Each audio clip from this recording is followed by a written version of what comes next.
આમોદ પોલીસે સરભાણ ગામની સીમમાં ગેરકાયદેસર કેમિકલ વેસ્ટનો નિકાલ કરતા 5 આરોપીઓ સામે ગુનો દાખલ કરી 4 આરોપીઓની ધરપકડ કરી તેમને 2 દિવસના રિમાન્ડ મેળવી વધુ તપાસ હાથ ધરી હતી।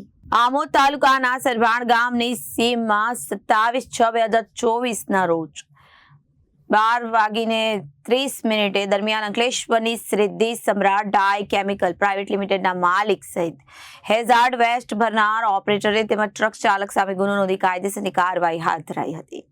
અંકલેશ્વરની સિદ્ધિ સમ્રાટ ડાય કેમિકલ પ્રાઇવેટ લિમિટેડ કંપની દ્વારા ગેરકાયદેસર રીતે ટેન્કરમાં ભરેલ હાઇડ્રોક્લોરિક એસિડનો નિકાલ કરી પર્યાવરણને નુકસાન પહોંચે તેવું કૃત્ય કરતા આમોદ પોલીસે 5 આરોપીઓના નામે ફરિયાદ દાખલ કરી અને ગુનો નોંધી કાયદેસરની કાર્યવાહી હાથ ધરી હતી।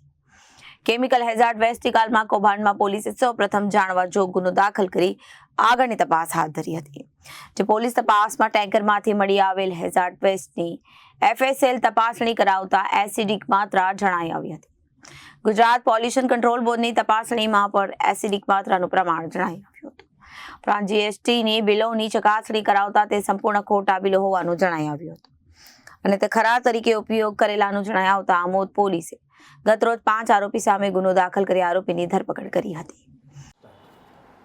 તારીખ 27/6/2024ના રોજ આમોદ પોલીસ સ્ટેશનના સરભાણ ગામમાંથી સીમમાંથી એક હેઝાર્ડ વેસ્ટ ભરેલું કેમિકલ ટેન્કર પકડાયેલું હતું, જે પાણીનો ત્યાં નિકાલ કરતું હતું, જેની તપાસ ચાલી રહી હતી। એ દરમિયાન જે કેમિકલ વેસ્ટ છે એની FSL તપાસણી કરાવી તથા ગુજરાત પોલ્યુશન કંટ્રોલ બોર્ડ જેમાં તપાસ કરાવતા જેમાં એસિડની માત્રા વધારે જણાઈ આવેલ હતી તથા જેના જે બિલો ઉપયોગ કરવામાં આવેલ હતો, જે GSTના બિલો બોગસ બનાવેલા હતા તેનો ખરા તરીકે ઉપયોગ કરેલો હતો।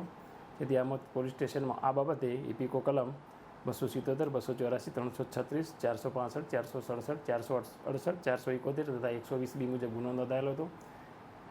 જે ગુનામાં સંડોવાયેલ તોમરદાર ધવલભાઈ કાંતિભાઈ કટારિયા, નિલેશભાઈ જમનાદાસ બુધ, જયંતિભાઈ જયસિંહભાઈ ગાંભોર તથા આનંદભાઈ નટવરભાઈ પમાર ચારે તોમરદારની આ ગુનામાં ધરપકડ કરવામાં આવેલ છે તથા નાસ્તા પકડતા એક તોમરદાર છે તેની તપાસ હાલમાં ચાલુ છે અને આ ગુનાની આમોદ પોલીસ હાલમાં તપાસ ચલાવી રહી છે। Bureau report Janadesh news Bharuch.